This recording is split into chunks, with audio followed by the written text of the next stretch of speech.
Ratusan personel gabungan berjaga mengawal eksekusi pengelolaan Pasar Butung, Kecamatan Wajo, Kota Makassar, Kamis, 1 Agustus 2024. Mereka berjaga di setiap sudut jalan Pasar Butung. Ada pula mobil water cannon disiagakan.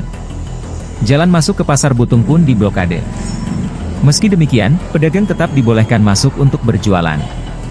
Pedagang di bagian timur masuk pertama mereka pun langsung berbondong-bondong membuka lodge jualannya. Sedangkan di bagian lantai 1 Blok M pedagang belum dibolehkan untuk berjualan. Mereka pun melayangkan protes kepada kepolisian. Di lain sisi, polisi coba memberikan penjelasan dan menenangkan para pedagang. Konflik pengelolaan Pasar Butung antara kubu KSU Bina Duta versi Andri Yusuf dan KSU Bina Duta versi H. Irwan. KSU Bina Duta versi H. Irwan keluar sebagai pengelola sah berdasarkan putusan pengadilan.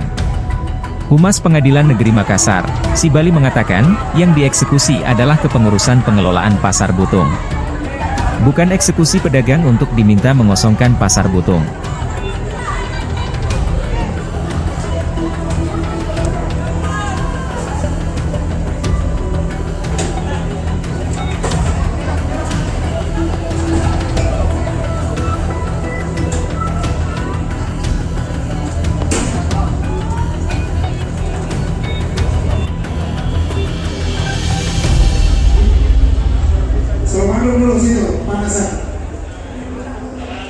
Download Tribun X sekarang, menghadirkan lokal menjadi Indonesia.